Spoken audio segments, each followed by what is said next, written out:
Cal Ewing here, and in today's real estate investor pro tip, we're going to talk about how to analyze your market on a regular basis to determine the months of inventory and just get a feel for which direction your real estate market is headed, as well as looking at the days on market.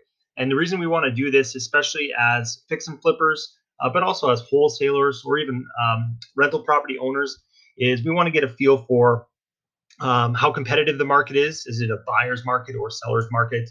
And then from there, we can make smart decisions as to whether we want to keep buying or maybe we want to adjust our strategy one way or another to adapt to the way our market is heading.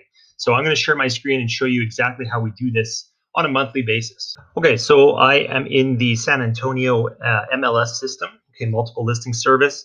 And as I mentioned, if you have access to your local or your whatever market you're investing in, if you have access to their MLS, it may look a little bit different than this one, but the functionality would be all the same. So you can usually do all the things I'm going to show you here in any MLS service. And of course, if you don't have access to the MLS, make sure you have a realtor that you're working with that can get you this information on a monthly basis, okay? It only takes a few minutes, as you're about to see, so it won't take your realtor a long time. And this information is very valuable in helping you gauge what direction your market is heading so that you can make the right decisions and adjustments in your own investment strategy, your marketing plan, etc. Okay. So the first thing we're going to look for is the number of sales in the past month. Okay. So I'm doing this on February 1st, 2021. And so I want to look at all of the single family homes that sold in January of 2021. Okay. So typically you'll have a search function here, and we'll just click that. And the first thing you want to do is look at single family residential properties, okay? So make sure you have that selected.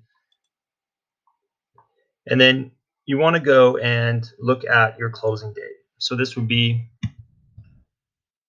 2021-01-01, so January 1st all the way to January 31st. Okay, so those would be that interval, that month interval. And then you want to go to the status and choose sold. Okay, so it's that easy.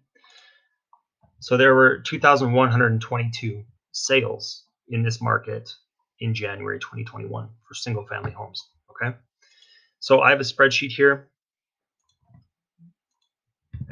What was it? 2122, right? Okay, so that was our number of sales in that month. Now we want to look at the active listings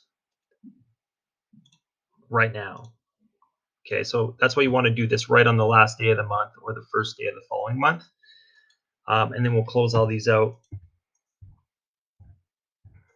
because we just want current active listings. And so there's 5,301 active listings in this market for single family homes. So we'll put that in, 5,301. Okay, and then now what we want to do is look at our months of inventory. Okay, so I'll show you how to calculate it first, and then I'll explain more what it means. So you want to divide the active listings currently by the number of sales that happened in the previous month. Okay.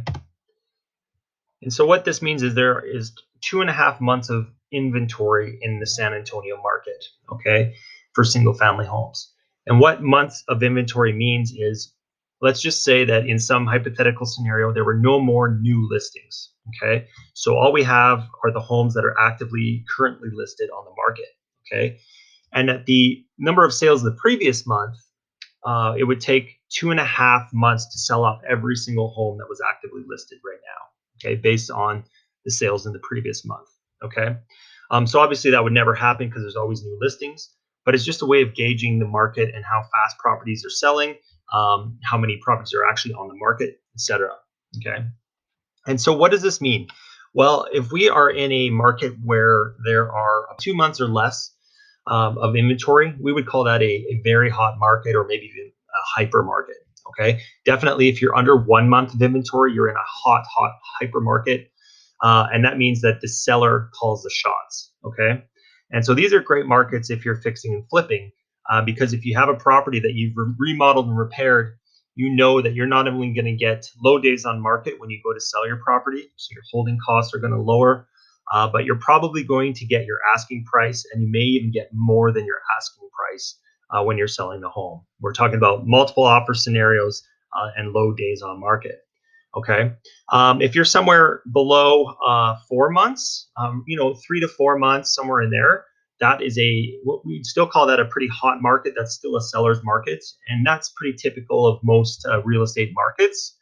And those are also great markets to be fixing and flipping in because you're going to get, again, relatively low days on market. It's not going to be hard to sell your property because they're selling. Okay. Now, when you are at around 6 months, 4 to 6 months, that's called a stable market. So it's not really a buyer's market. It's not really a seller's market. It's kind of in between. And, you're going to expect that your fix and flip projects might take a little longer to sell. You might have to, negotiate with your buyers to make something work to get it sold, but you can still fix and flip in those markets. Okay.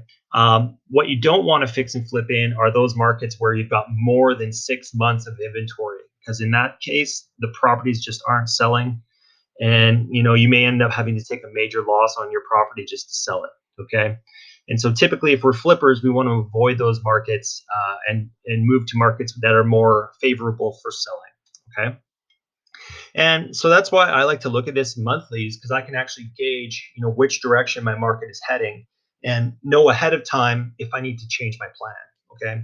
So if each month I'm doing this, my months of inventory is growing longer and longer, then things are probably heading, the real estate cycle, which we see, is probably heading in a downward trend, right? So we just need to be careful. We don't want to get into projects that maybe we can't sell because the market's, tanking really. Okay. But in this case, in San Antonio, we have a 2.5 months of inventory. So this is a great market to be buying it and selling in as fix and flippers. You can also get market reports from the local MLS. And so here's one I pulled for San Antonio for December of 2020.